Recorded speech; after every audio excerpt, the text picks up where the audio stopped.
Alive. Good afternoon. Good afternoon, Southfields. Good afternoon all across the world. Good afternoon on the internet. I want to talk to you today about something called war and peace. I want to speak to you today about the war against God and humanity. This war started at the beginning of time. It started in heaven, when Satan and his angels, who are demons, rebelled against God. Of course, they fell, and they were cast down from heaven. The war continued in the new battlefield of earth, where in the Garden of Eden, the father of lies tempted Adam and Eve. He tempted them, and he did so with what he knows best, with deception. He thought he had won on that day. He thought that with the fall of man and woman into sin nature, that he had ultimately destroyed us. He thought he had got the upper hand on God. However, God had a plan. This war has been raging for millennia, and still to this day, his targets of this war now is humanity. I spoke before about the battle that rages for your mind. Through this culture, through the school system, through the media, the entertainment industry, government, and even some areas of the church, where some false teachers will attempt to bend scripture to please society and praise things that our Lord has called an abomination. A war that is ultimately funded by Satan. Satan has got a hold on this culture and has done for many years. You've heard me say that it's predicted in the Bible what will happen in the last days. That there will be a falling away of society, a falling away of morals in a culture that embraces sin and rebellion. The devil was the first to embrace rebellion. One of God's beautiful creations, a cherubim, one who used to sit close to the Almighty. It is believed that his main purpose was to lead the angels in worship through music, which is one of the main reasons that he targets the music industry, to feed the message to the masses of money, sexual immorality, power, and all kinds of abominations directly aimed to you and your children, and in rebellion to the Most High. As I have stated before, his message is directed to you at a young age, and if you do not know the deception, it is aimed to consume your life and ultimately send you to hellfire. He knows his time is short, so he wants to cause as much mayhem as he can before his time is up. He knows where he and his demons are headed, and he wants as much company as possible. He hates you. He hates you, and you have done nothing to him. He hates you because you are one of God's creations, but unlike him, our Father has given you a chance to be saved from fire through Jesus Christ, our Lord and Savior. He is leading a war and has led a war for many years. He caused a third of the angels, who are now demons, to be cast down from heaven with him because of his own pride, foolishly wanting to be worshipped and wanting to be higher than God. He has put that spirit, the spirit of the air, in many people in this world who embrace rebellion against God, doing wrong and agreeing with others who do wrong, fulfilling their own lusts and wants, whether or not their Creator has forbidden it or not. He has injected his mindset and his doctrine into the very hearts of men, ultimately wanting to be their own God, and not acknowledging the Most High. This is the personal war that rages in the heart of many people, the war against God. And just like Satan, unless these people turn from their wicked ways and take the opportunity that our Heavenly Father has given them to be saved through believing in Jesus Christ, they will all be with their master, the devil. The sheep and the goats will be separated. The sheep hear the Lord's voice. They know their master. The wheat will be separated from the tares. The kingdom of heaven has no place for tares. We're in a culture now where the entertainment industry is boldly and openly worshipping the devil, putting on shows at award ceremonies and events, proclaiming who their father is.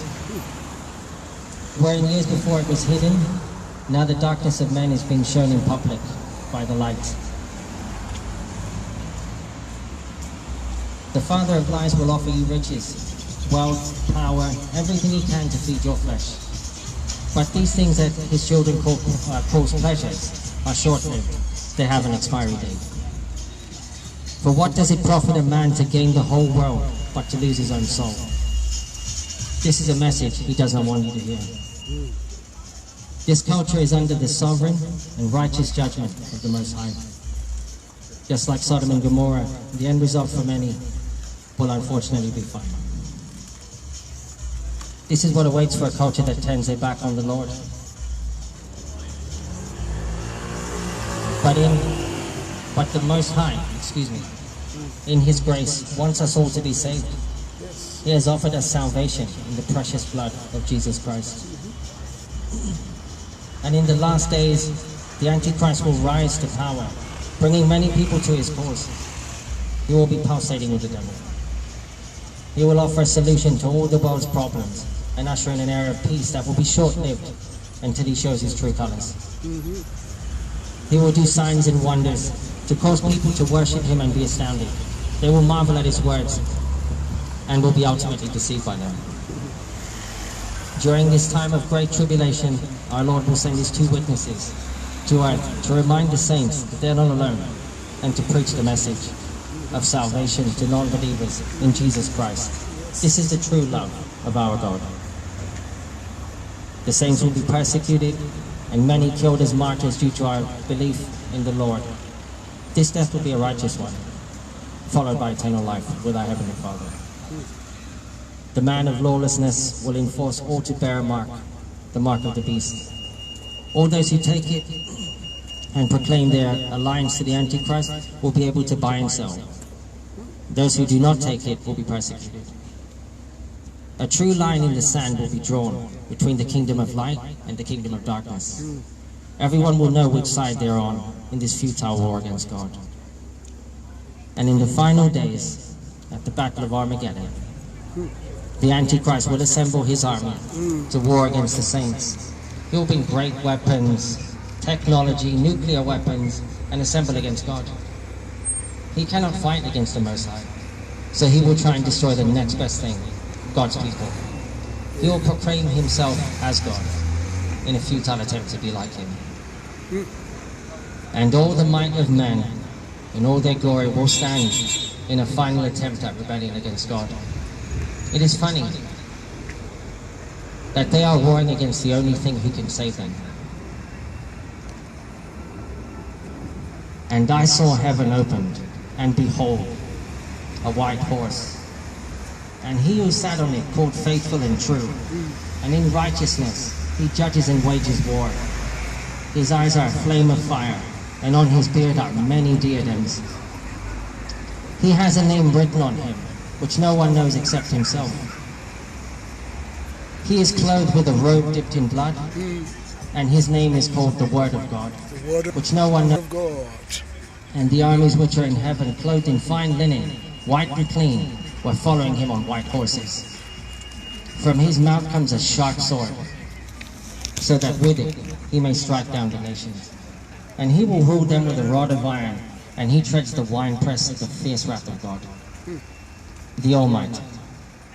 And on his robe and on his thigh he has a name written, King of Kings and Lord of Lords. And in the blink of an eye, this so-called battle of Armageddon will be over. Satan will be cast into chains, and the Antichrist and the false prophet will be cast into the lake of fire, along with all who have not accepted Christ as their Savior. One thing a lot of people don't realize is that the war against God has already been won. The war was won a long time ago. It was won by our Lord and Savior Jesus Christ on the cross and in his resurrection. Yes. So I ask you today to choose what side you are on. And I very strongly suggest, out of love, that you choose the winning side of Jesus Christ. Amen. May God bless all of you. Amen. Amen.